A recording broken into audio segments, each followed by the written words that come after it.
The great chamber floated in the void between stars, a structure so massive that entire moons could have fit within its curved walls. Inside, beneath a dome that showed the spinning galaxy above, representatives from 847 civilizations gathered for what they called the consensus. This was not a meeting of equals. This was a gathering of predators deciding which prey to hunt next. High Arbiter Zekthar stood at the center of the circular platform, his 8 legs clicking against the crystalline floor as he moved. His species had evolved on a world where patience was survival, where webs caught food that flew too carelessly through the air.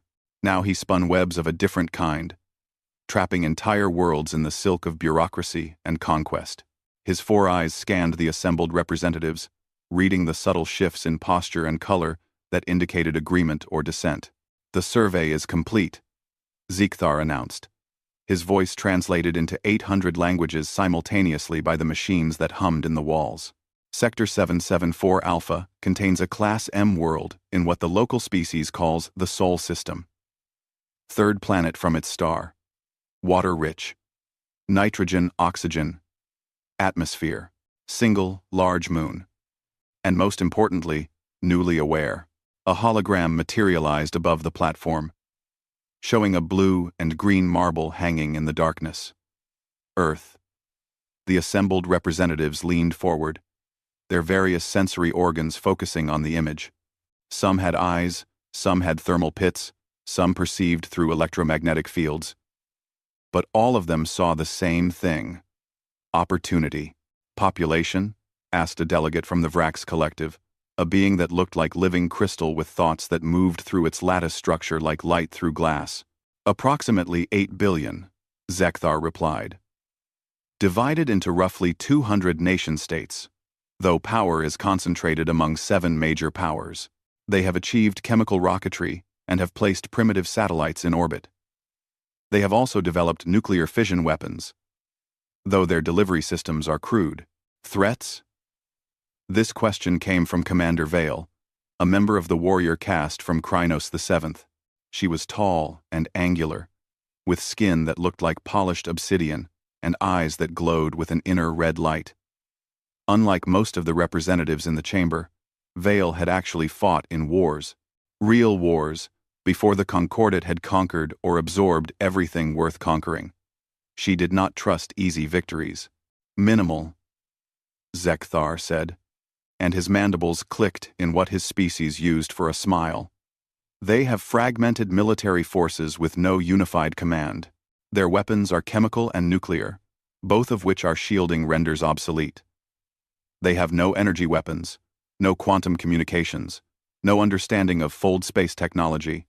By our metrics, they are approximately 2,000 years behind our least advanced member species." The chamber filled with sounds of approval. Clicks, whistles, electronic pulses, and subsonic rumbles. This was what they had come to hear. Another easy conquest. Another world to add to the Concordat's endless expansion. But Vale did not make approving sounds. She stood silent, her glowing eyes fixed on the hologram of Earth. There was something about it that troubled her, though she could not name what. Perhaps it was the way the world seemed so fragile, so vulnerable, yet had somehow developed weapons capable of destroying itself. That spoke of a certain madness, or perhaps a certain courage. She was not sure which. "The protocol is standard," Zekthar continued. "We will deliver the ultimatum, 10 cycles to submit to integration, to open their governments and militaries to our oversight, to accept the guidance of more advanced civilizations. If they refuse, we will demonstrate our power by sterilizing their moon.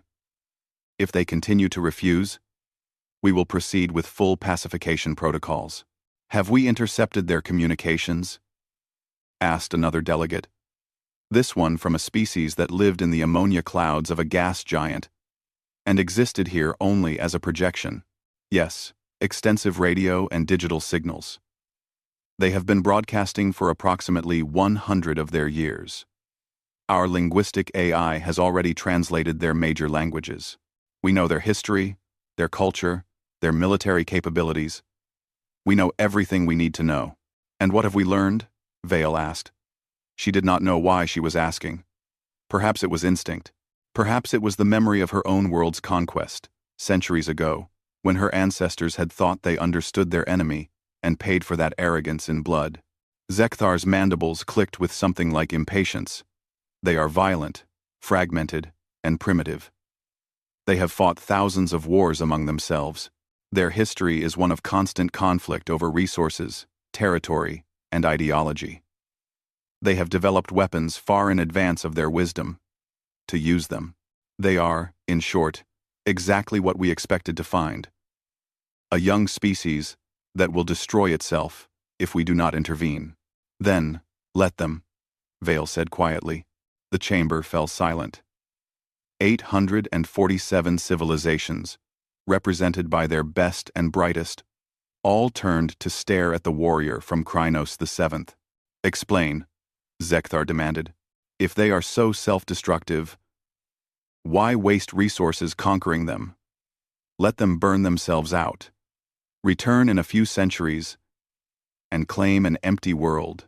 Because, Zekthar said slowly, as if explaining to a child, their system contains resources we need. Rare metals, water ice, and most importantly, strategic position. This sector borders the Vashtari expanse. If we do not claim it, someone else will. The consensus has decided. Earth will be integrated. The only question is whether they submit peacefully or require motivation. Vale said nothing more. She had learned long ago that the consensus always decided in favor of expansion. That was its purpose. That was why it existed. She returned her attention to the hologram of Earth and wondered if the beings down there knew what was coming for them. She wondered if they would fight, and if they did, she wondered what kind of fight they would put up. The vote was called. 847 civilizations raised their approval. Even Vale, bound by her oath to the Concordat, signaled her agreement. The decision was unanimous. As it always was, Earth was marked for conquest. 43 light-years away, on a world that did not yet know it had been condemned, Dr. Sarah Chen sat in front of a wall of monitors in the control room of the Arecibo 2 array. The original telescope in Puerto Rico had collapsed decades ago. But humanity had built a new one in the Australian outback, 3 times as large and 100 times as sensitive. It listened to the stars, searching for patterns in the chaos, hoping to find proof that humanity was not alone. Tonight, it had found something. Run it again, Sarah said to her assistant, a young man named Marcus, who had only been with the project for 6 months. His hands shook slightly as he entered the commands. He had seen the data. He knew what it meant, even if he did not want to believe it. The speakers crackled to life, filling the control room with sound. But it was not the random hiss and pop of cosmic background radiation.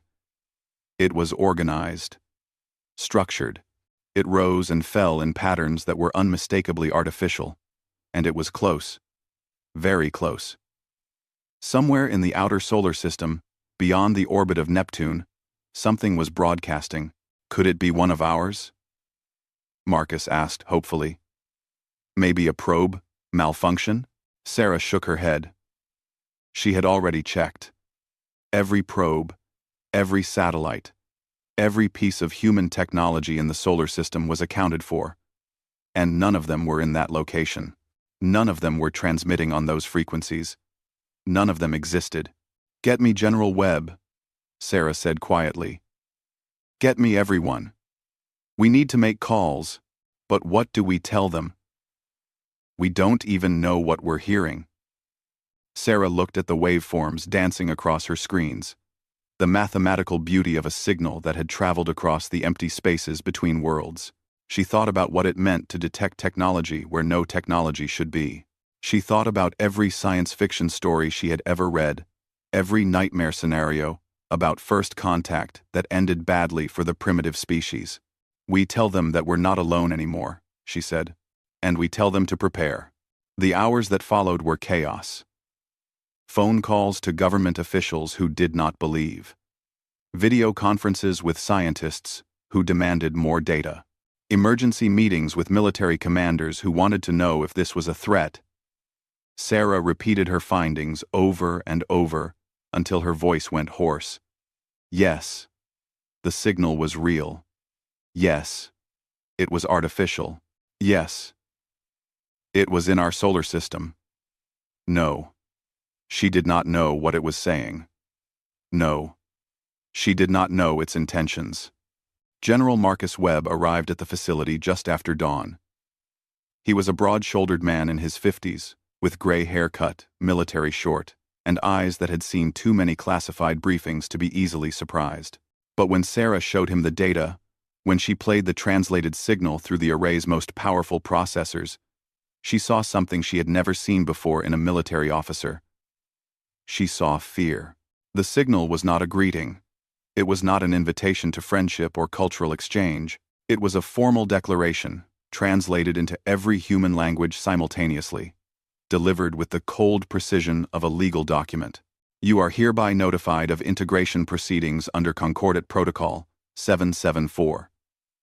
Your species has been evaluated and found suitable for absorption into the Galactic Concordat.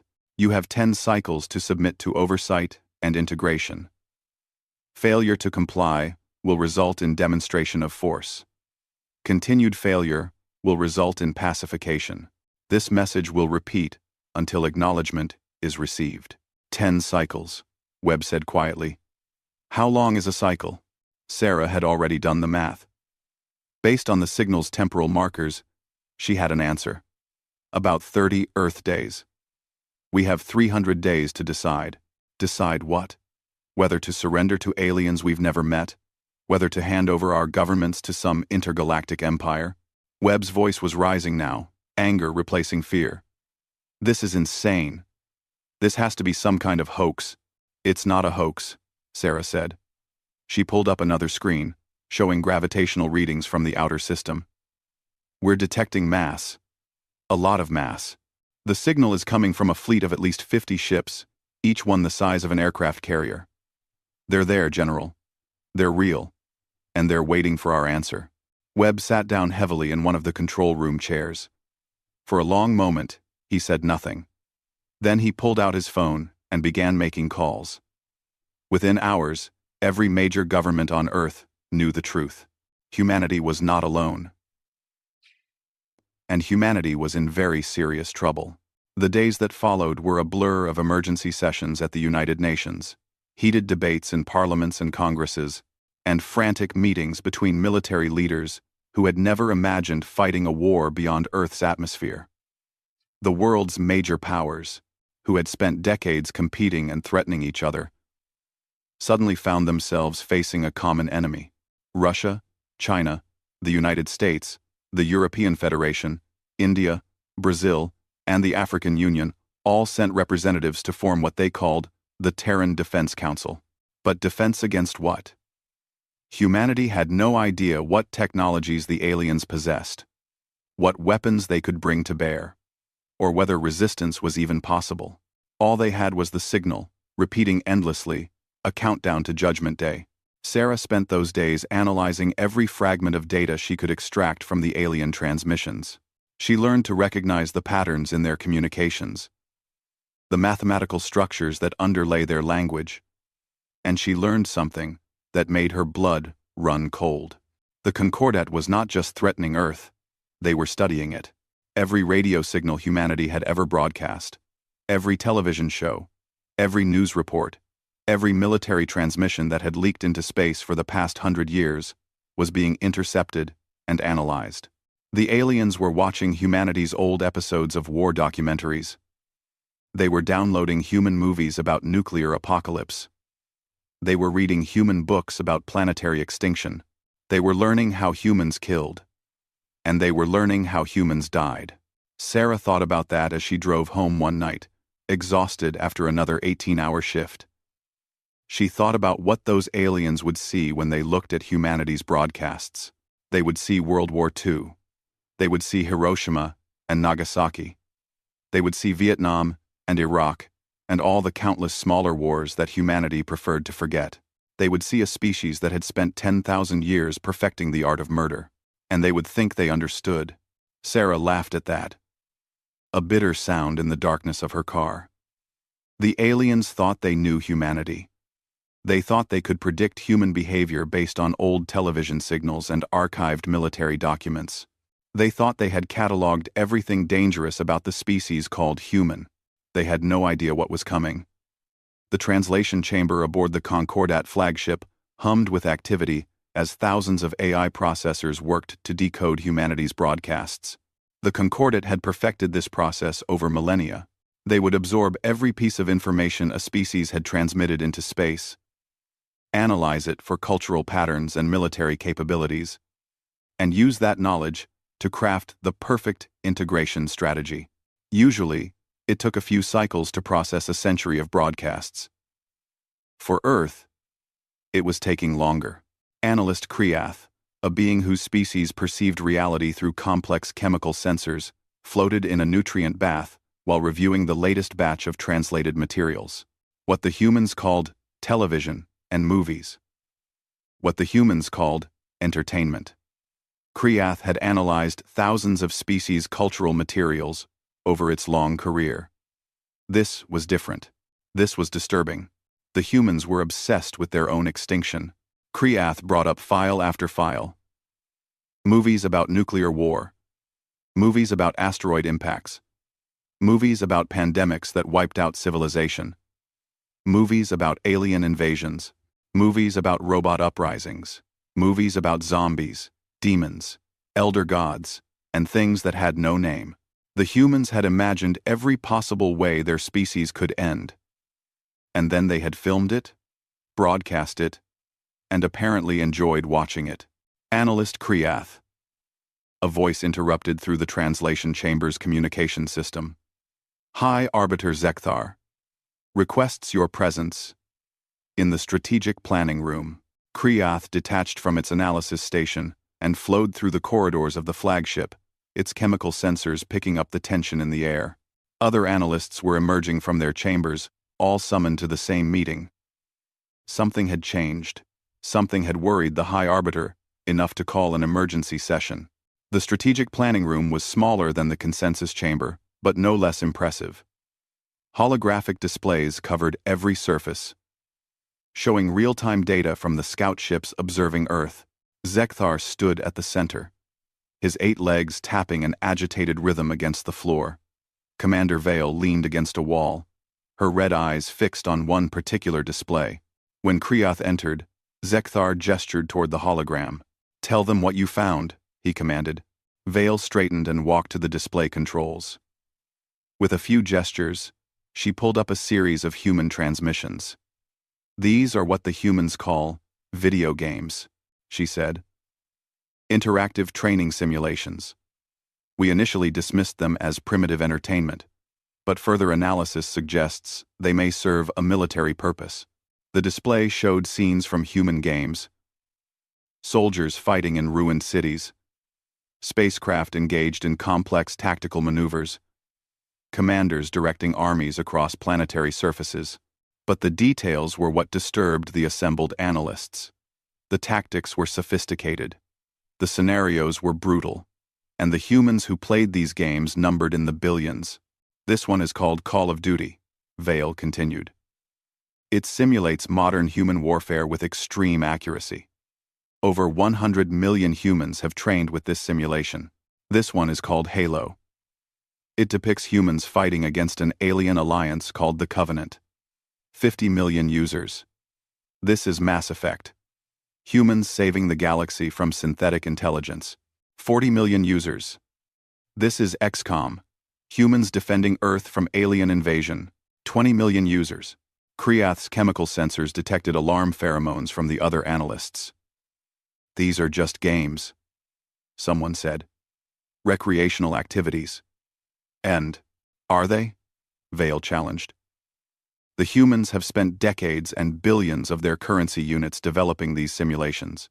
They have trained entire generations to think tactically about warfare, about resource management, about fighting enemies with superior technology. They have imagined alien invasions so many times that they have developed standard tactical responses. Retreat to defensible positions. Use asymmetric warfare.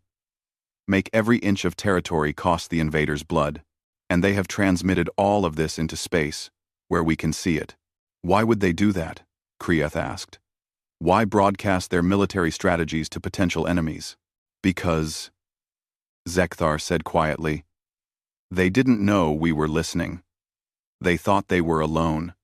They thought they were just playing games and telling stories. They didn't realize they were creating a database of tactical responses to every threat they could imagine. Vale pulled up another set of files. And it's not just entertainment. Look at their military doctrine. Every major power on Earth has contingency plans for dozens of scenarios we would consider absurd. The United States has plans for zombie outbreaks. Russia has plans for alien invasion. China has plans for asteroid deflection. They have imagined so many ways to die that they have prepared for all of them. The display shifted to show human military installations. Missile silos, hidden in forests and deserts. Submarine fleets hiding beneath the oceans. Aircraft carriers prowling the seas. Space stations that could be weaponized. And everywhere, nuclear weapons. Thousands of nuclear weapons. Each one capable of turning a city into ash. We knew about their nuclear arsenal, an analyst said. Our projections showed it would be ineffective against our shields. Our projections were based on their launch capabilities, Vale said. But what if they don't launch them? What if they use them differently? Look at this. She pulled up a human movie called Armageddon. They imagine drilling into asteroids and detonating nuclear weapons inside them. Look at this one. Another movie, Independence Day. They imagine uploading viruses to alien computer systems. Look at this one. A third movie, Ender's Game. They imagine child commanders developing tactics that adult strategists would never consider. These are fictional scenarios, Zekthar said, but his voice lacked conviction. They prove nothing. They prove that humans think about warfare differently than we do, Vale said. We plan for victory. We calculate acceptable losses. We fight according to rules established over millennia. But humans? They plan for survival. They imagine worst-case scenarios and prepare for them. They don't fight to win. They fight to make sure the enemy loses. Krieth processed this information through its chemical analysis systems. Vale was right. Every piece of human entertainment, every book and movie and game, showed a species that was intimately familiar with loss. They had nearly destroyed themselves dozens of times. They had survived ice ages and plagues and wars that killed millions. They had come so close to extinction that they had written about it, filmed it, and learned from it. Recommendation? Zekthar asked. Increase our fleet strength, Vale said immediately. Bring in reinforcements from the nearest Concordat worlds. Don't rely on the standard integration protocols. These humans are unpredictable. That would take time, an analyst protested. And resources. The consensus approved this operation based on cost efficiency. If we request additional fleet support, they will ask questions. Then let them ask, Vale said. I would rather explain excessive caution than report unexpected casualties. But Zekthar's mandibles clicked with displeasure. The consensus has spoken. We proceed as planned. Continue analysis of human transmissions, but focus on military capabilities, not cultural speculation. We are not afraid of their movies. The meeting ended. The analysts returned to their stations. But Krieth noticed that Vale did not return to her quarters. Instead, she stood in the observation deck, staring at the blue planet that hung in the distance. And Krieth wondered what the warrior saw when she looked at Earth. Fear? Respect? Recognition? On Earth, the Terran Defense Council had moved beyond panic and into something like grim determination. They could not win. Every strategic analysis said the same thing. Humanity had no defense against faster-than-light travel, energy weapons, or the overwhelming numerical superiority the aliens commanded. But General Marcus Webb had not become head of U.S. Space Force by accepting defeat. "Show me everything again," he said to the assembled analysts in the Pentagon's newly created Alien Threat Assessment Division. The screens lit up with data. Gravitational readings from the outer system. Analysis of the alien transmission. Spectral analysis of the ships. Radio intercepts. And everything humanity had learned in the past 2 months. "They're studying us," Webb said. "They're intercepting our broadcasts, learning our languages, analyzing our culture. That means they want to understand us before they attack." "Why?" "Why?" "Standard military doctrine," one analyst suggested. "Know your enemy." Or standard colonization doctrine, another said. "Know what you're absorbing." Webb paced the room, his mind racing. What have we sent into space? What have they learned about us? 1. Everything, Dr. Sarah Chen said. She had been brought in as a special consultant, the woman who had first heard the alien signal. Every radio transmission, since the 1,920 seconds, every television broadcast, every satellite signal. We've been screaming into space for 100 years. They've heard it all. Including military transmissions? Some. Most military communications are encrypted, but metadata is still visible. Troop movements, weapons tests, military exercises. They know where our bases are. They know our chain of command. They know our weapons. Webb stopped pacing. What else do they know? Entertainment? News? Internet content? Sarah nodded. Everything that's ever been broadcast or transmitted wirelessly. Movies, television, video games, social media. The entire human internet has been leaking into space since the 1,990 seconds. Then they know how we think, Webb said slowly. They know our history. They know our wars. They know every military strategy we've ever used. Yes, Sarah confirmed. But General, that might not be a bad thing. Everyone in the room turned to look at her. She pulled up her tablet and connected it to the main display. Images began to appear. Movie posters. Game covers. Book titles. They've learned our military history, Sarah said. World War II. Vietnam. Iraq. Afghanistan. They know how we fight conventional wars, but they've also intercepted this. She highlighted a movie poster for Alien. And this. War of the Worlds. And this. The Terminator. And this. The Matrix. Science fiction. Someone said dismissively. That's not real. No. Sarah agreed. But it's how we think. It's how we prepare. We've spent 70 years imagining alien invasions and robot uprisings and every possible doomsday scenario. We've written books about it. Made movies about it. Created military simulations about it. We've trained billions of people to think tactically about threats that don't exist yet. See. Ass. Webb's eyes widened as he understood. We've been preparing for this. Without knowing it, yes. We've imagined first contact scenarios thousands of times. We've written about the mistakes species make when they meet aliens. We've depicted alien invasions from every possible angle.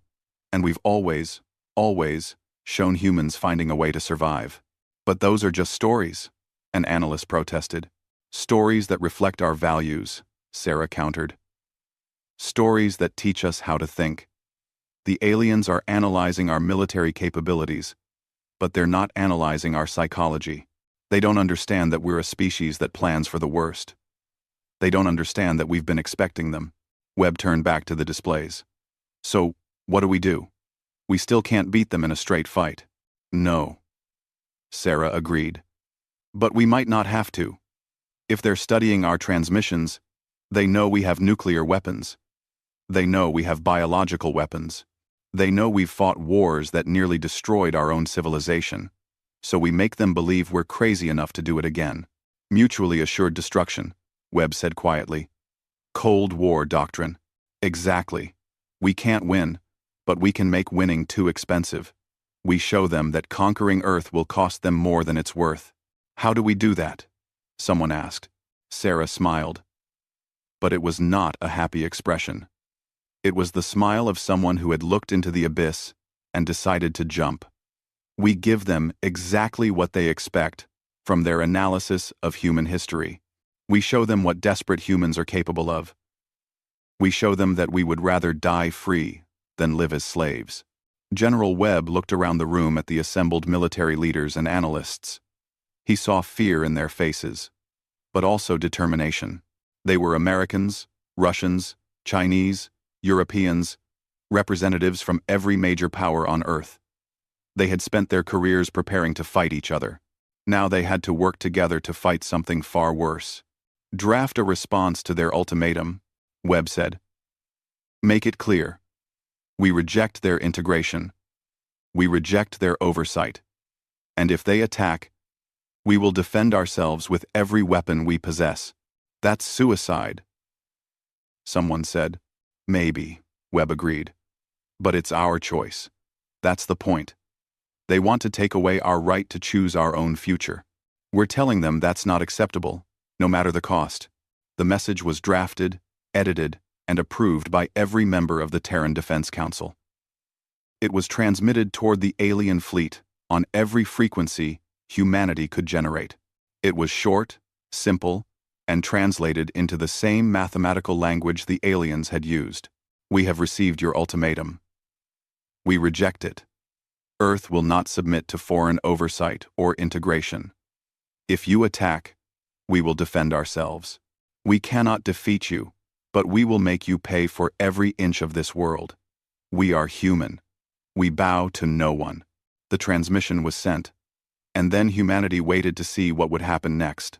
Aboard the Concordat flagship, High Arbiter Zekthar read the human response, and his mandibles clicked with something between amusement and irritation. They were defiant. They were foolish. They were typical of young species that did not yet understand their place in the galaxy. They refuse, he announced to the gathered commanders. Begin demonstration protocols. Destroy their moon. But Commander Vale stepped forward, her hand raised. High Arbiter, I must protest. The analysis is not complete. We do not fully understand. We understand enough, Zekthar interrupted. They are primitive, violent, and irrational. The consensus has authorized this operation. The moon will be sterilized as a warning. If they continue to refuse, we will proceed with full pacification. That is the law. Vale wanted to argue. She wanted to point out all the things that troubled her about this species. Their obsession with extinction scenarios. Their preparation for threats that should not exist. Their willingness to imagine the worst and plan for it. But she was a soldier. And soldiers followed orders. As you command, High Arbiter, she said quietly. The order was given. The fleet began to move. And Earth's 10 cycles of grace came to an abrupt end. The alarm systems at every major observatory on Earth screamed warnings simultaneously. The alien fleet had stopped waiting. They were moving, accelerating inward from the outer system toward the inner planets, toward Earth, toward the moon. General Webb received the notification at 3 a.m. He had not been sleeping anyway. Nobody in the Terran Defense Council had slept much since sending their rejection. They had known this was coming. They had prepared for it. But knowing and experiencing were two different things. Time to lunar orbit? Webb asked the controller. At current speed, 6 hours. But sir, they're not heading for Earth. They're heading for the moon. Webb felt his stomach drop. The aliens had said they would demonstrate their power. Apparently, they meant it literally. Get me the council. Get me everyone. And activate Protocol Pandora. Protocol Pandora was humanity's desperate contingency plan. It had been developed in the frantic months since first contact, refined by military strategists from every major power, and approved with the understanding that using it meant accepting catastrophic losses. It was not a plan for victory. It was a plan for making sure the aliens understood what they were dealing with. On the moon, the small crew of Artemis Base 3 watched through their telescope as the alien ships approached. There were 53 vessels, each one massive beyond comprehension, moving through space with an elegance that human ships could never match. The base commander, a Chinese astronaut named Liu Wei, sent one final transmission to Earth. "We see them. They're beautiful. Tell my family I love them. Tell them we didn't surrender." Then Commander Liu and her crew of 12 put on their spacesuits, evacuated the base, and climbed into their emergency shuttle. They had no chance of escaping, but humanity did not abandon its own. They would try. High Arbiter Zekthar watched from the bridge of the flagship as the fleet surrounded Earth's moon. It was a small world, airless and dead, but it held symbolic value for the humans. They had landed on it. They had planted flags on it. They had claimed it as the first step in their expansion into space. Destroying it would show them how futile that expansion was. "Target the far side," Zekthar commanded. "Away from Earth. We do not want debris falling on the planet. This is a demonstration, not an attack." The fleet's weapons charged, drawing power from reactors that could power entire cities.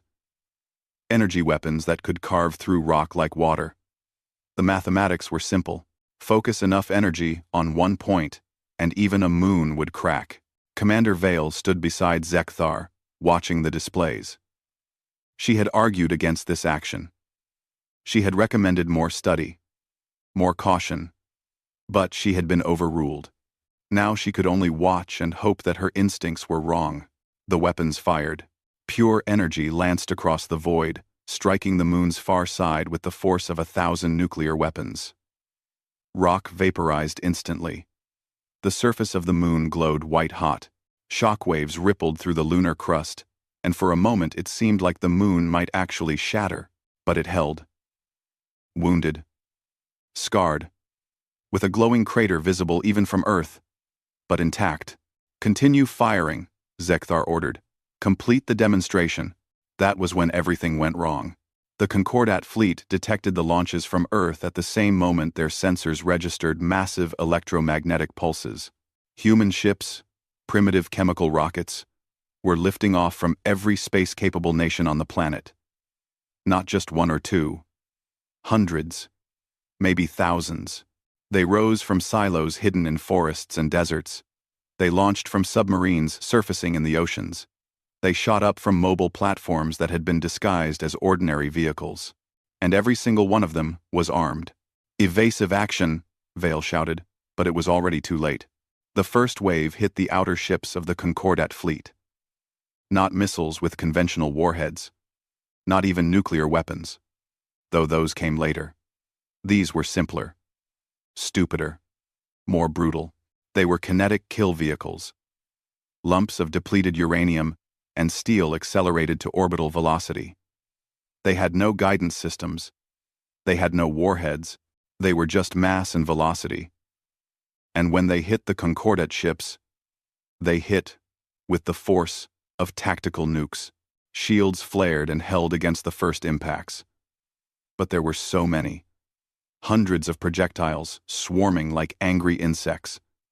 Too many to track. Too many to stop. The Concordat's defensive systems had been designed to intercept sophisticated weapons, not dumb chunks of metal moving at 20,000 miles per hour. Shields failed. Hull plating cracked, and the second wave arrived. These were nuclear-tipped missiles. Old Cold War relics that had been rotting in silos for decades. Humanity had pulled them from storage, refurbished them, and aimed them skyward. They detonated in the space between Earth and the Moon, creating electromagnetic pulses that disrupted sensors and communications, creating clouds of plasma and debris that obscured targeting systems, creating an environment where the Concordat's technological superiority meant nothing because they couldn't see what they were shooting at. "Return fire," Zekthar screamed. "Destroy them." But the Concordat fleet was in chaos. Ships collided with each other trying to avoid the debris fields. Communications were jammed by the electromagnetic interference. Targeting systems locked onto phantom contacts created by the nuclear detonations. And through it all, More human ships kept launching, kept firing, kept throwing everything they had at the aliens. Commander Vale grabbed a control station and tried to make sense of the tactical display. The humans were using their own planet as cover, launching from the far side where the Concordat couldn't easily target them. They were using the moon as a shield, hiding behind the celestial body they had just watched the aliens try to destroy. They were using debris fields from their own destroyed ships to create obstacles, and they were targeting the Concordat ships with terrifying precision. "How do they know where we are?" an officer shouted. "They're not targeting what they see," Vale realized with horror. "They're targeting gravitational anomalies, mass displacement. They can't see us, but they can detect our ship's effect on space-time. They're using mathematics, not sensors." It was brilliant. It was desperate. It was exactly the kind of insane tactic that a species facing extinction would develop, and it was working. The third wave was worse. Human ships, actual crewed vessels, accelerated toward the Concordat fleet on suicide trajectories. They were old space shuttles, repurposed satellites, civilian craft that had been militarized in the weeks since first contact. They broadcast messages as they came, final words from pilots who knew they weren't coming home. "For Earth, remember us. You picked the wrong species." The ships rammed into Concordat vessels, their hulls loaded with explosives, their crews dying in the instant of impact. Shields that could withstand energy weapons failed against the simple physics of mass and momentum. The Concordat had never encountered an enemy willing to die just to take a single ship with them. High Arbiter Zekthar stared at the displays in disbelief.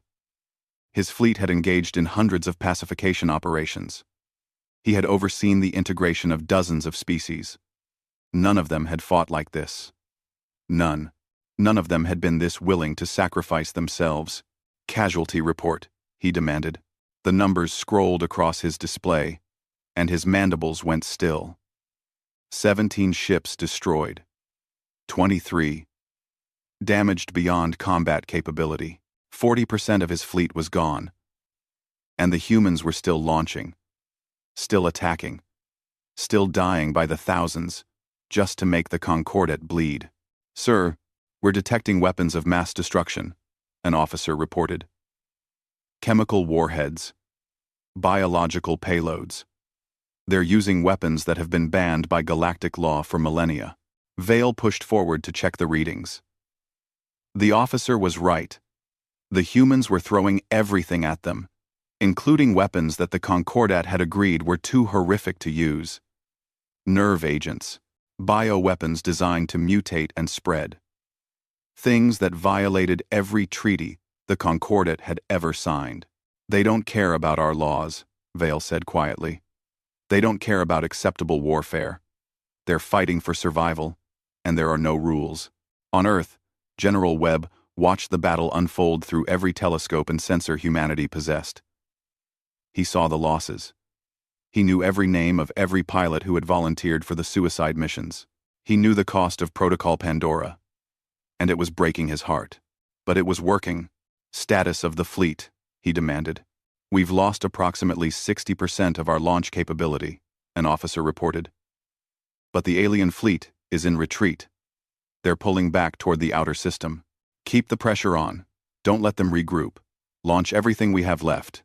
Dr. Sarah Chen stood beside Webb, tears streaming down her face as she watched young pilots die in the cold vacuum of space. "We're winning," she whispered. "My God, we're actually winning." "No," Webb said quietly. "We're not winning. We're just making them realize they can't win either. There's a difference." The battle continued for 7 more hours. 7 hours of chaos and death and desperate heroism. The humans lost over 2,000 ships and 15,000 personnel. But the Concordat lost something more valuable. They lost their certainty. They lost their assumption of easy victory. They lost their belief that humanity was just another primitive species to be catalogued and absorbed. When the Concordat fleet finally withdrew beyond the orbit of Mars, battered and bleeding, they left behind a message for High Command, a request for reinforcements, a warning that Earth was not what they had expected, a recommendation to revise all previous tactical assessments. On the flagship, High Arbiter Zekthar sat in his command chamber and reviewed the battle recordings. He watched human ships sacrifice themselves. He watched pilots ram their vessels into concordate hulls. He watched a species that should have surrendered fight with the desperation of cornered animals. They were supposed to submit, he said to no one in particular. The analysis said they would submit rather than face annihilation. Commander Vale entered the chamber, her armor still scorched from a near miss during the battle. The analysis was wrong, she said flatly. Humans don't think like other species. They don't calculate acceptable losses. They calculate maximum damage. They're not fighting to preserve their civilization. They're fighting to make sure we regret attacking it. Then we will bring more ships, Zekthar said. We will overwhelm them with numbers. We will lose, Vale interrupted. Maybe not this battle or the next, but eventually, because they have nothing to lose, and we have everything. They will trade 10,000 lives for one of our ships. They will poison their own planet before letting us take it intact. They will fight until every single one of them is dead, and they will smile while doing it because at least they died free. Zekthar's mandibles clicked with frustration. You sound like you admire them. I recognize them, Vale said. My species was like this once, before the Concordate conquered us. We fought. We lost. But we made them pay such a price that they still remember us. The humans are the same. They're showing us what we used to be. Then we will break them as we broke your species. Will we? Vale challenged. My world had 1 billion people. Earth has 8 billion. My world had primitive nuclear weapons. Earth has thousands of advanced nuclear weapons, biological weapons, chemical weapons, and the willingness to use all of them. My world fought for 10 years. How long will Earth fight? 20 years? 50? How many ships will the Concordate sacrifice? How many of our worlds will we risk? 2. Zekthar had no answer. He turned away from Vale and stared at the display showing Earth, that blue and green marble that had cost him so much already. On Earth, in the command center of the Terran Defense Council, General Webb received reports from around the world. Celebrations in the streets. People cheering the victory over the aliens. Politicians giving speeches about human courage and determination. But Webb knew the truth. They had won a battle, not the war. The aliens would return with more ships, better tactics, and a determination to finish what they had started. Humanity had bloodied the Concordate's nose, but eventually, the Concordate would hit back. How long do we have? He asked his analysts. Unknown, sir. The alien fleet has withdrawn to the outer system. They're sending transmissions back to their home territory. We estimate it will take months for reinforcements to arrive, if they call for them. If, Webb laughed bitterly. After what we just did to them, they'll call for reinforcements. They'll call for everything they have. And next time, they won't underestimate us. Sarah Chen pulled up a display showing the current status of Earth's defenses. It was not encouraging. Most of their orbital assets were gone. Their missile stockpiles were depleted. Their space-capable personnel were exhausted or dead. They had shot their bolt. And if the aliens came back in force, humanity would have very little left to throw at them. We need more time, Sarah said. Time to rebuild. Time to develop new weapons. Time to prepare for the next battle. How do we buy time? Webb asked. Sarah looked at the display showing the alien fleet, battered but still powerful, waiting beyond Mars.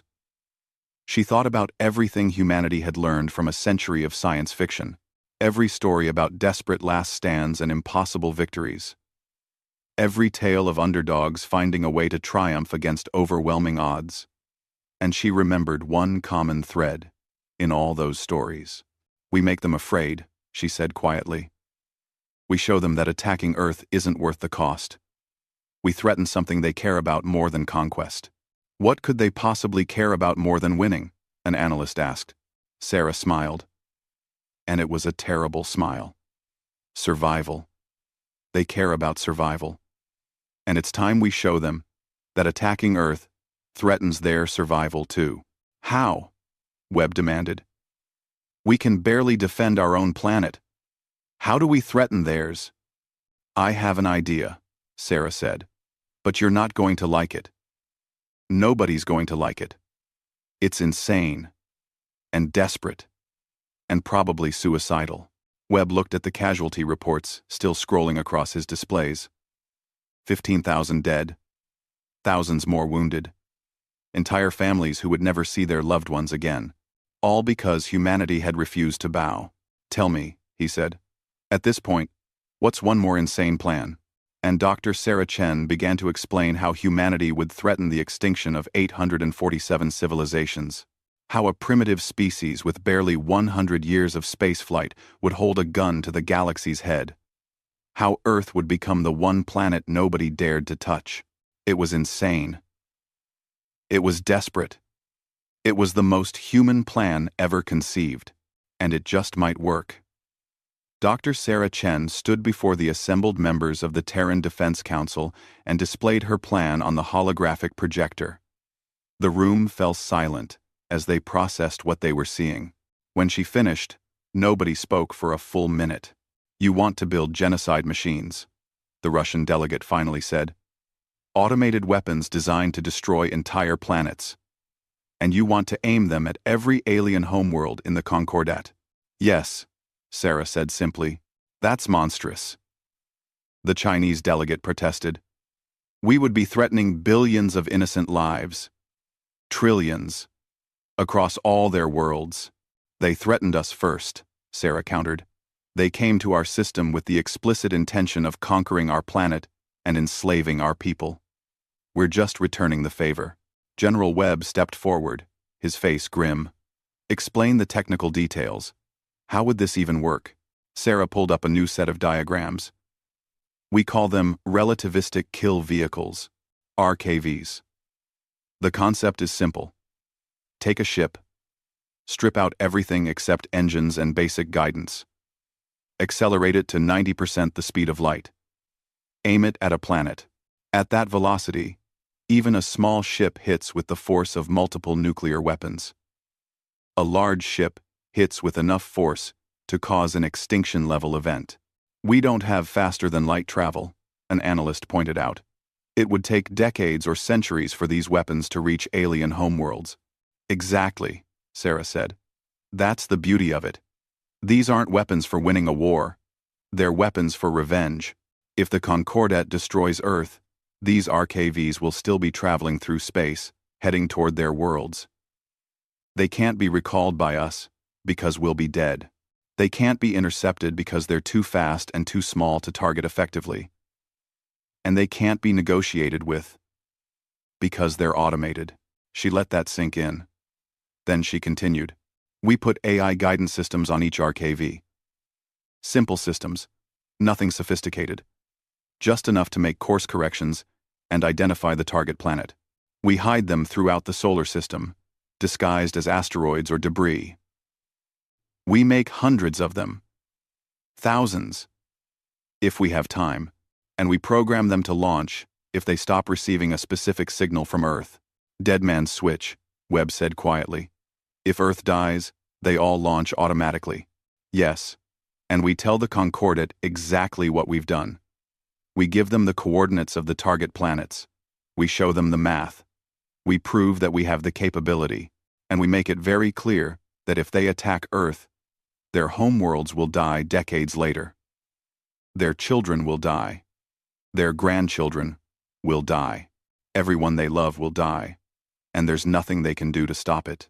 The European delegate stood up, her face pale. This is madness. This is threatening mutual destruction on a galactic scale.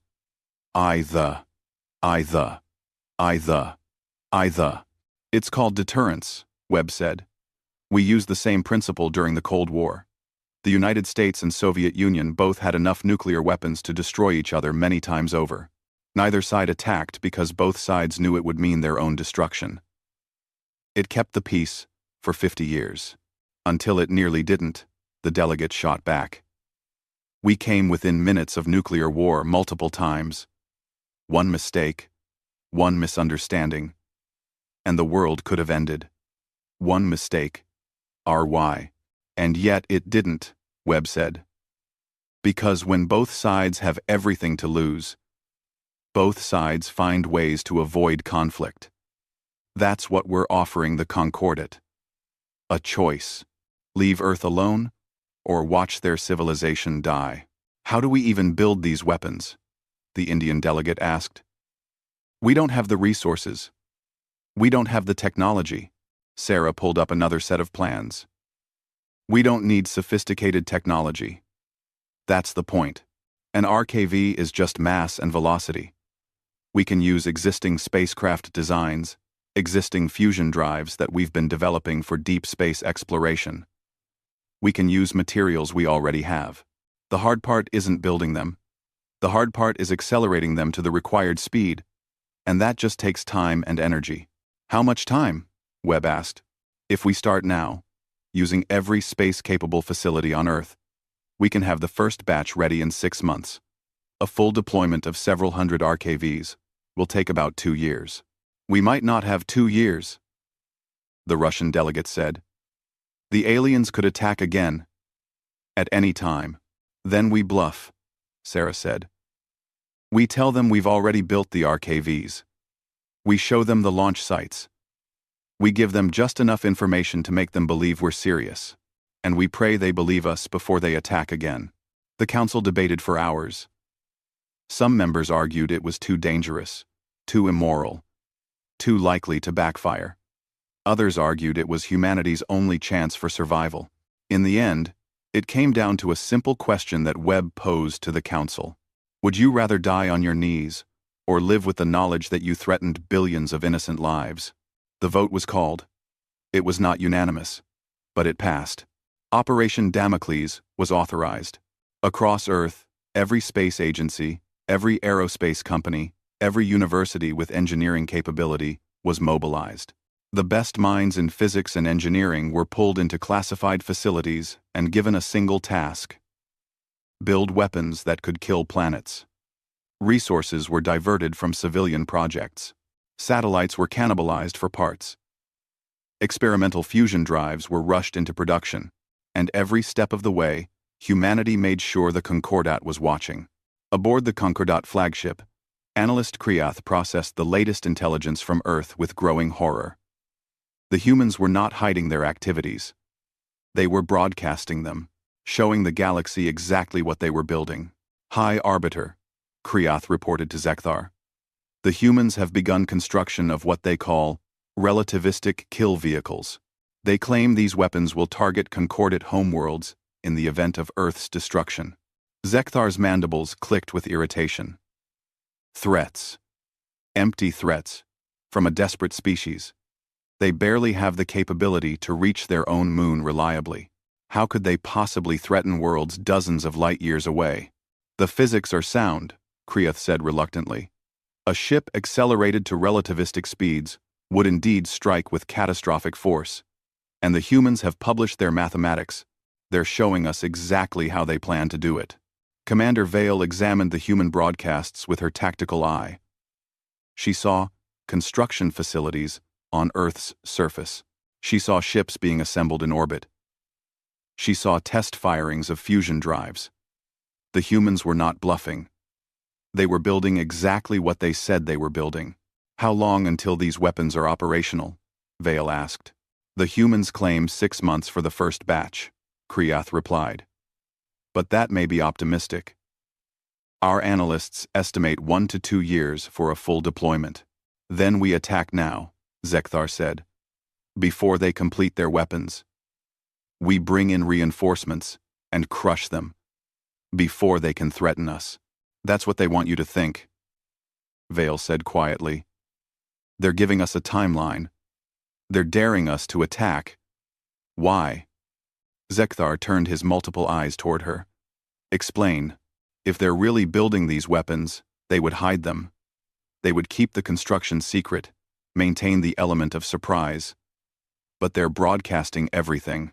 They want us to know. They want us to see. Which means either they're bluffing and hoping to scare us, or they've already built them. Kriath finished the thought. This construction could be decoys. Misdirection. While we watch these facilities, the real weapons could already be hidden throughout their solar system. Zekthar was silent for a long moment. Then, he activated the fleet-wide communication system. Contact High Command. Request full intelligence analysis. I want to know if the humans have the capability to carry out this threat. The response came 3 days later. It was not what Zekthar wanted to hear. The Concordate's greatest scientists had analyzed the human threat. They had run the numbers, checked the physics, and examined the transmissions from Earth. Their conclusion was unanimous and terrifying. The humans could do it. They had the technology, the resources, and most importantly, the will.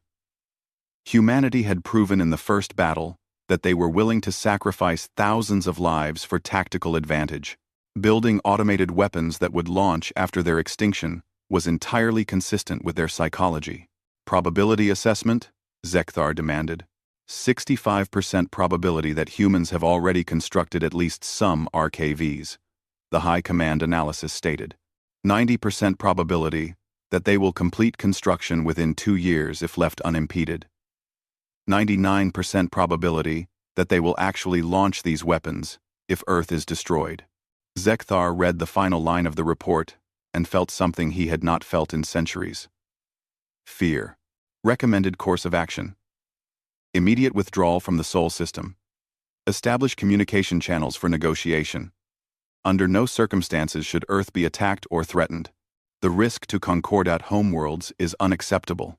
This is capitulation, Zekthar said. We are allowing a primitive species to dictate terms to the greatest alliance in the galaxy. No, Vale said. We are recognizing that some victories cost more than they're worth. Walk away, or risk the destruction of everything we've built over millennia. That's not a hard choice, High Arbiter. But Zekthar would not accept it. He could not. He had overseen dozens of integration operations. He had never failed. He would not let a species barely capable of spaceflight be the first to defy the Concordate. Prepare the planet killer, he ordered. Full power. We will destroy Earth in one strike. So fast, they cannot launch their weapons. High Arbiter, I must protest. Vale began. You are dismissed, Commander. All of you. I will handle this personally. The bridge crew filed out, leaving Zekthar alone with his decision. He activated the flagship's main weapon, a device that could crack continental plates and boil oceans. It would take time to charge. Hours, perhaps a full day. But once fired, Earth would die before the humans could react. He would save the Concordat from this threat. He would restore order. And he would show the galaxy that defying the Concordat had consequences. Zekthar did not notice when Commander Vale returned to her quarters and opened a secure channel to her homeworld. He did not notice when she transmitted everything she knew about his plans to the other fleet commanders. And he did not notice when those commanders, horrified by what Zekthar intended to do, began making their own plans.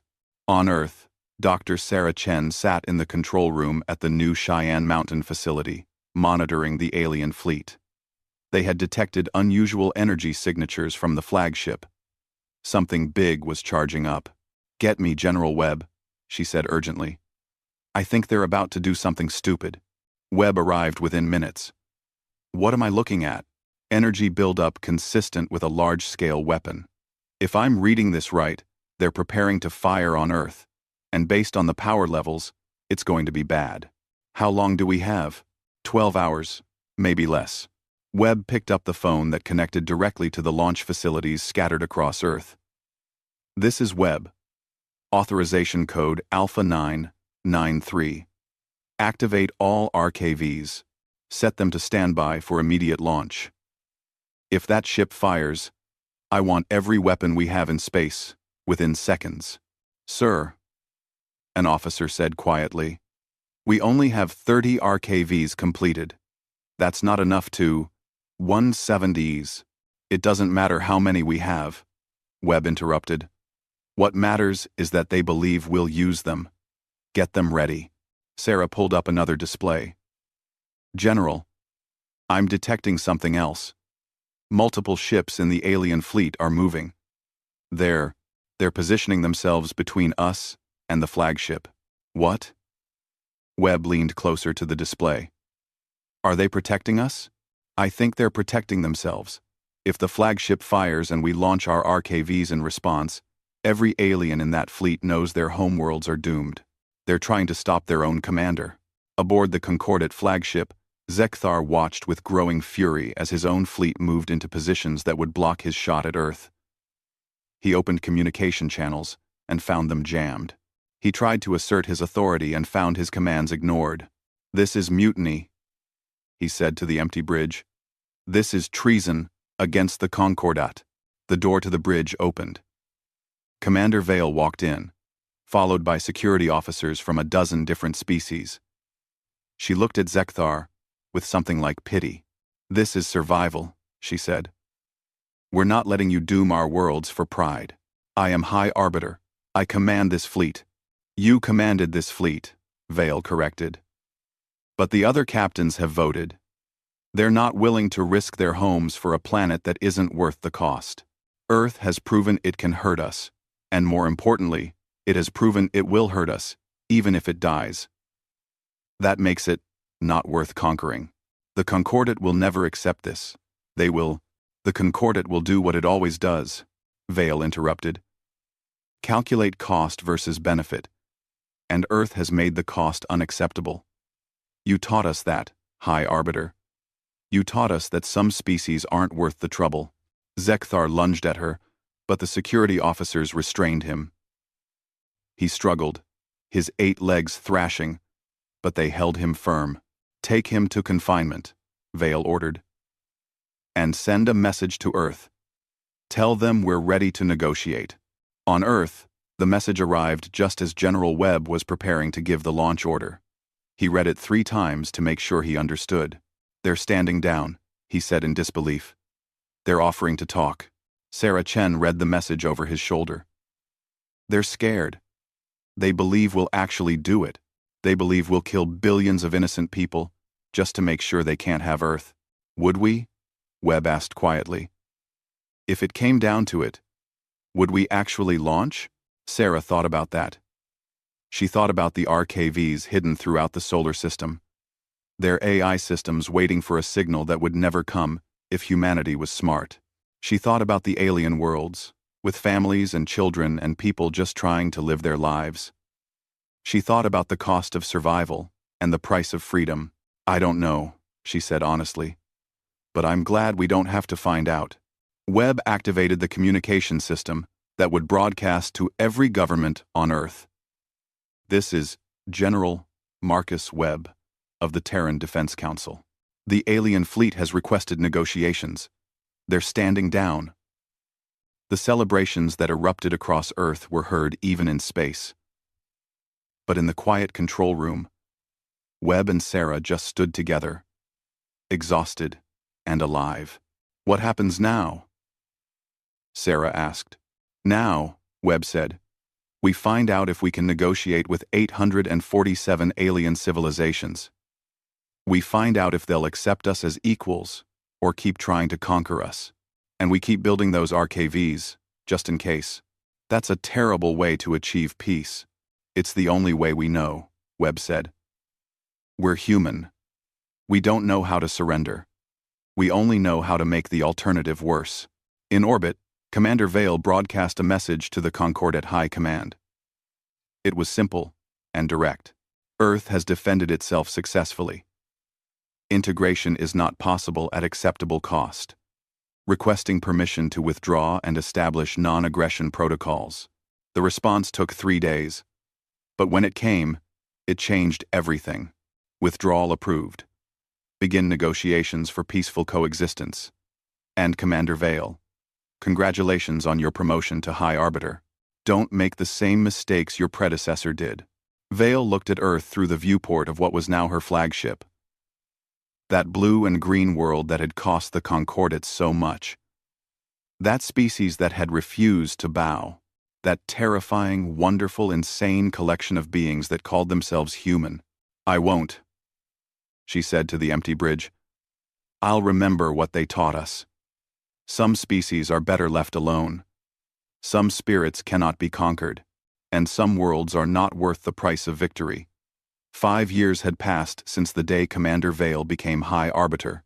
5 years since humanity held a gun to the galaxy's head and dared anyone to pull the trigger. 5 years since Earth proved that sometimes the weakest species could be the most dangerous. The Concordat had changed. Not overnight, and not without resistance.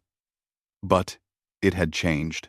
The Great Chamber, where 847 civilizations once gathered to choose their next target, now hosted a very different kind of meeting. Representatives from Concordat worlds sat in a circle, all equal, all with a voice.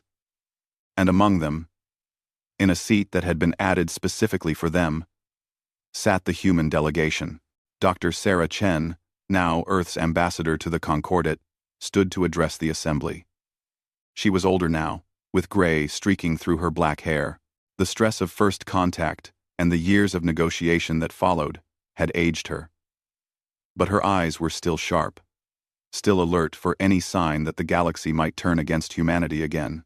The Terran Republic submits its proposal for the establishment of a joint research initiative, Sarah said, her voice translated into hundreds of languages by the Chamber's systems.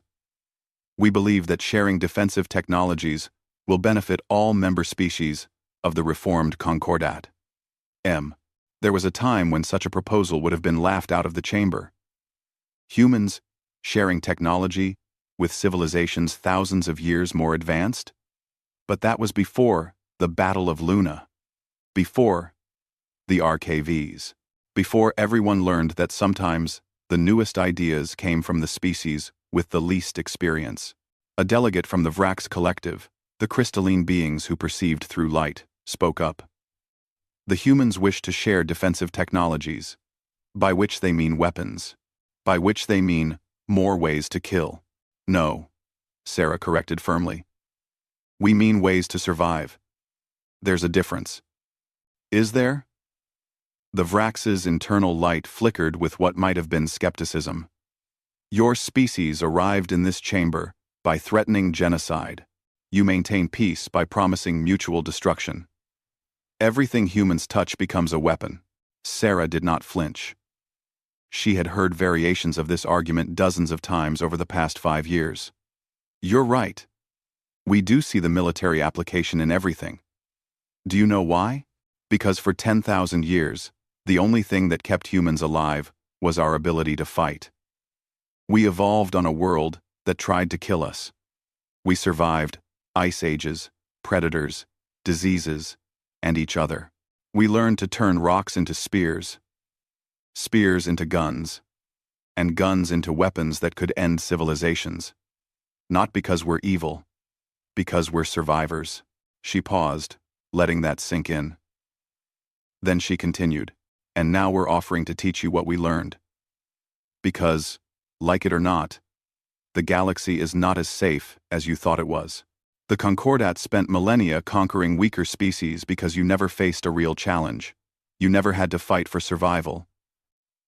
But Earth showed you that there are species out there who will fight. Species who won't submit. Species who would rather die than bow.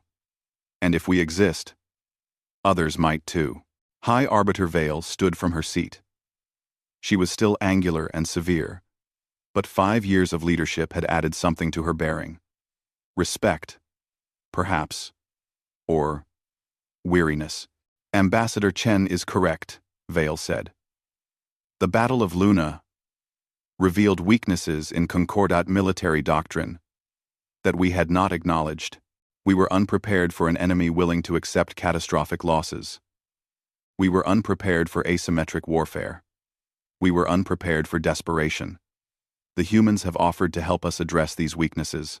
I recommend we accept. The vote was called. It passed. though not unanimously. Humanity's proposal for joint defense research was approved. It was a small thing, in the grand scheme of galactic politics. But it was another step toward Earth being seen not as a threat to be managed, but as a partner to be respected. After the session ended, Sarah found Vale waiting for her in one of the chamber's side rooms. The High Arbiter had requested a private meeting, which was unusual. In 5 years of negotiations, Vale had been professional but distant. She had never sought Sarah out alone. "Ambassador Chen," Vale said formally. "Of course, High Arbiter. What can I do for you?" Vale was silent for a moment, her red eyes studying Sarah's face. Then she spoke quietly. "I wanted to ask you something. Something that has bothered me since the Battle of Luna. Would you have done it? Would you have actually launched the RKVs?" Sarah had known this question would come eventually. She had asked herself the same thing hundreds of times. Every time she saw the launch facilities scattered across Earth, every time she reviewed the AI systems that waited patiently in the darkness, ready to commit genocide on command. "I don't know," Sarah said honestly. "I'd like to think we would have found another way. I'd like to think that humanity wouldn't actually doom billions of innocent beings for revenge. But I also know what we did during the Battle of Luna. I know that 15,000 people died in a few hours, and every one of them volunteered. I know that humanity has imagined its own extinction so many times that we've become experts at surviving it. So, I don't know. But I'm very glad we never had to find out." "Agree. Every P. Your species frightens me," Vale said bluntly. "Not because you're strong. Many species are strong. But because you're unpredictable. You do things that should be impossible. You survive things that should kill you. And you do it with a smile. As if death is just another challenge to overcome. Is that why you promoted me to ambassador?" Sarah asked. "To keep an eye on the scary humans?" No," Vale said. "I promoted you because your species earned the right to be heard. Because you fought for your freedom and won. Because the galaxy needs to remember that there are things worth fighting for, even when the odds are impossible." Vale turned toward the viewport that showed the stars beyond. "My species was conquered by the Concordat 300 years ago. We fought. We lost. We submitted. And for 3 centuries, we told ourselves we had made the right choice. That survival was better than extinction. That there was no shame in bowing to superior force. But then, we met humanity. And you didn't bow. You stood up and said no. And the entire galaxy had to readjust. We got lucky," Sarah said. "If you had pressed the attack, if your predecessor had been a little faster, a little more ruthless, Earth would be ash, perhaps. Or perhaps you would have found another way. That's what your species does, isn't it? Find ways to survive when survival should be impossible. It's why half the Concordat admires you and the other half wants you quarantined. You're a reminder of what we used to be. Warriors. Survivors. Species that fought for every inch of existence. And now?" Sarah asked. "What are you now?" "Bureaucrats," Vale said with something like sadness. "Administrators. We manage the galaxy like it's a corporate structure. We've forgotten what it means to fight for something that matters. You reminded us, and I'm not sure if I should thank you or curse you for it." A message chimed on Sarah's communication device. She glanced at it and smiled. "It's from General Webb. He's retiring from the Terran Defense Council. Says he's done enough fighting for one lifetime. He's a good warrior," Vale said. "I respect him. Even though he cost me 17 ships.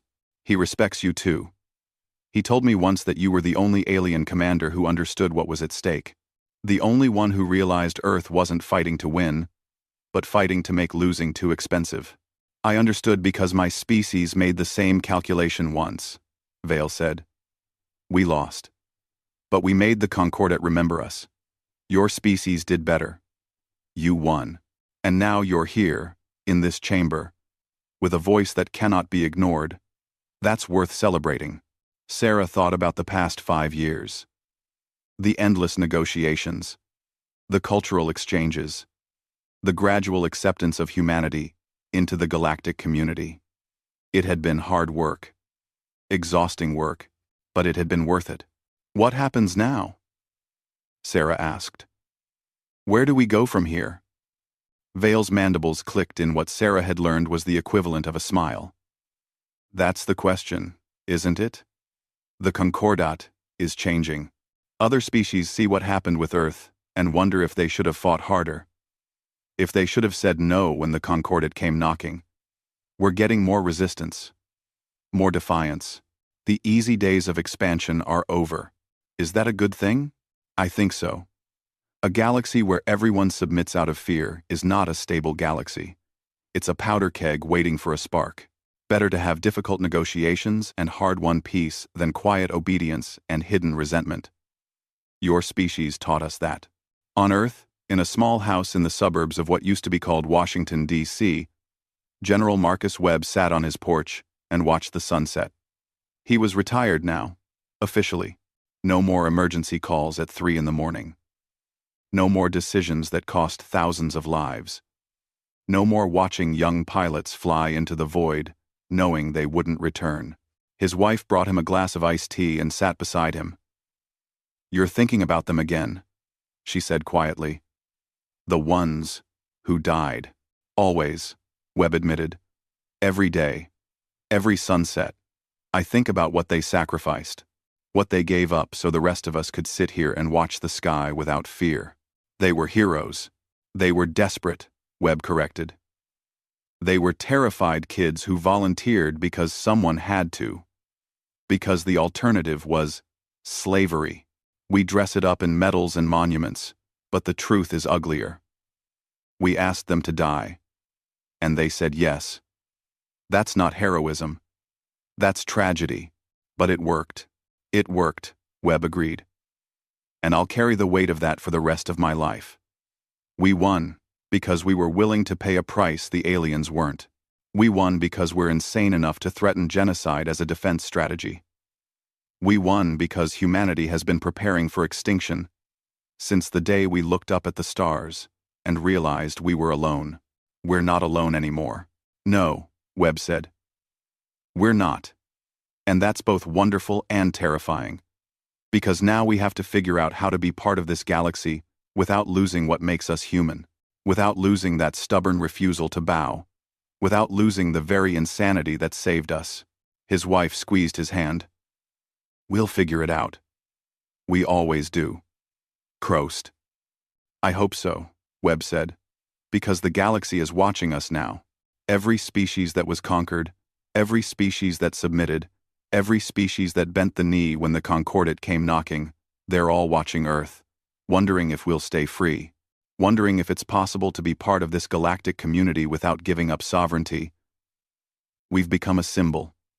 And symbols are dangerous things.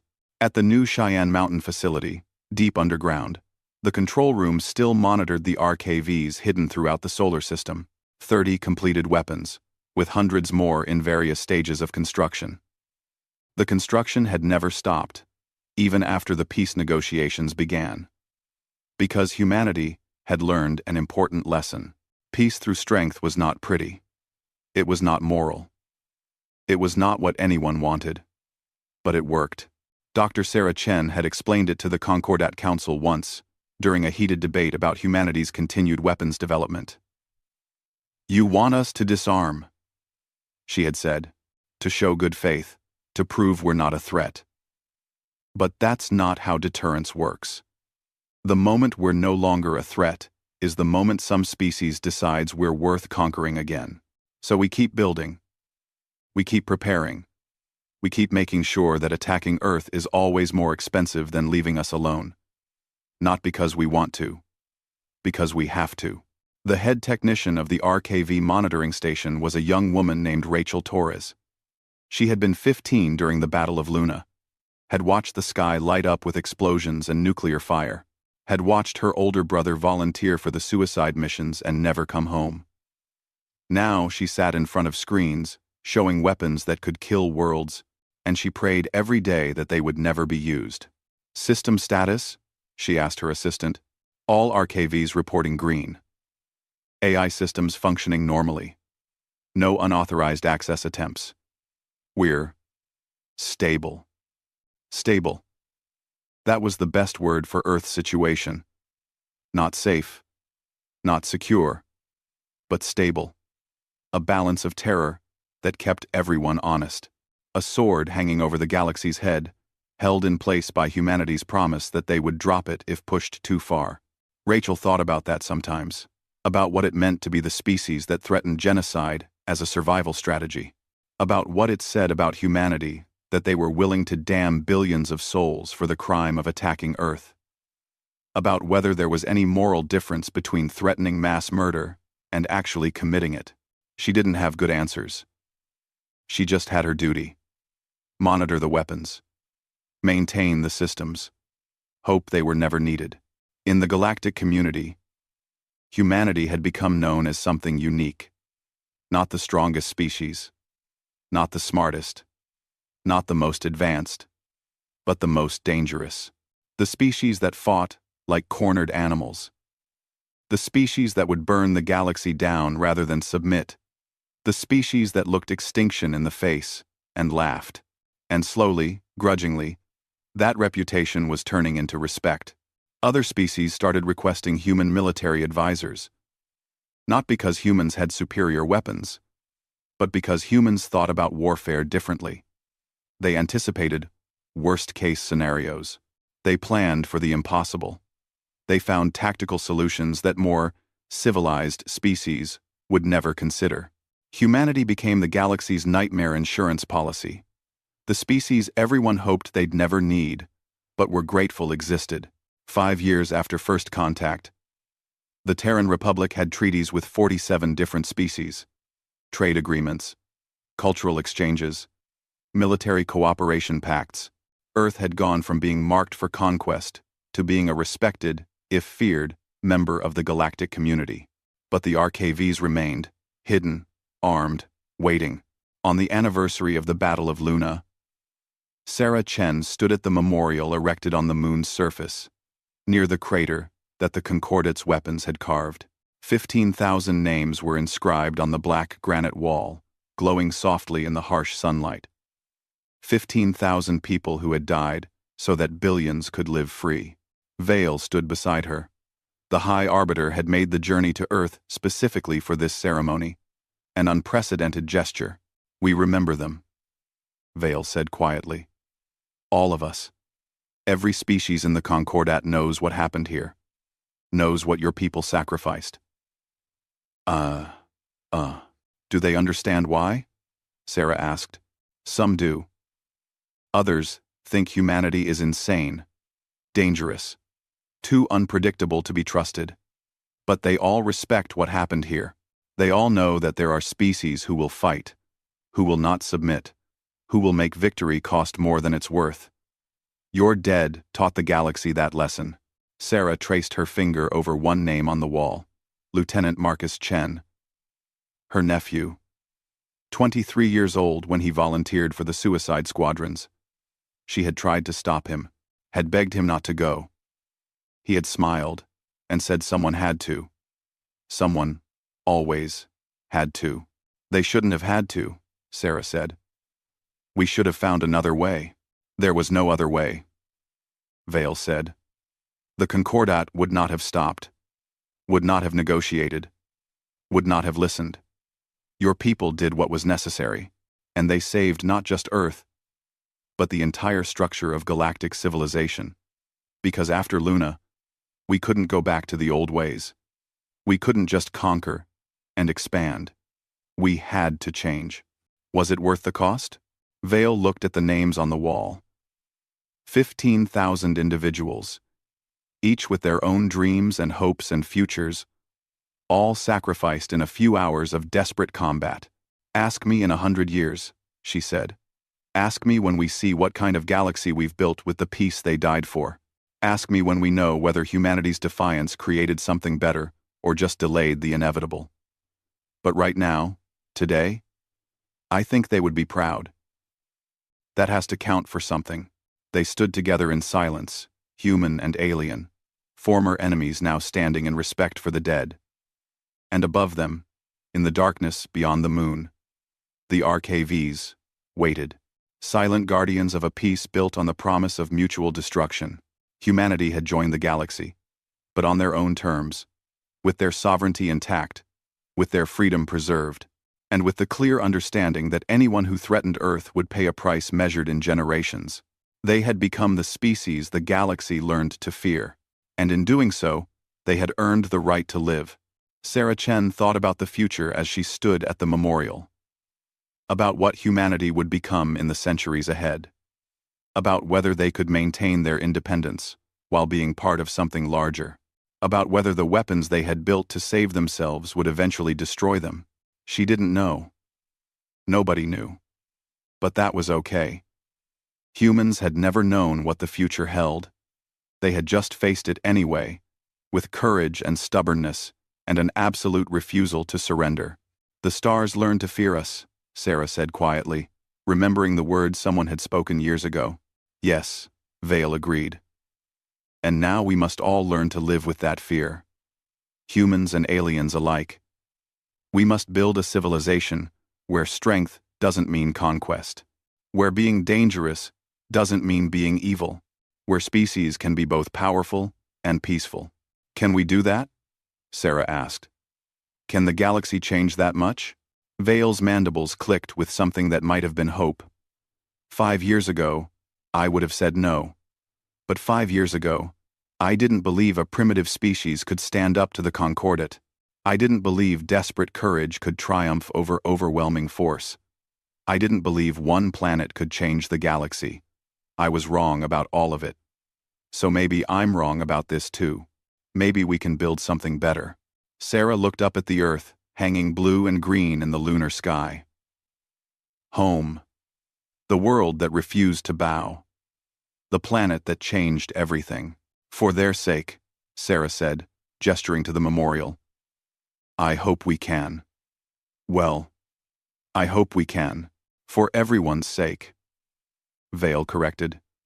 Because if we can't, if this peace fails, the next war will be different. Species across the galaxy now know that humans will fight, but they also know that others might fight too. The age of easy conquest is over. The next war will be the last war. Total. Final. Mutual destruction on a scale that makes your RKVs look merciful. Then we make sure there is no next war, Sarah said firmly.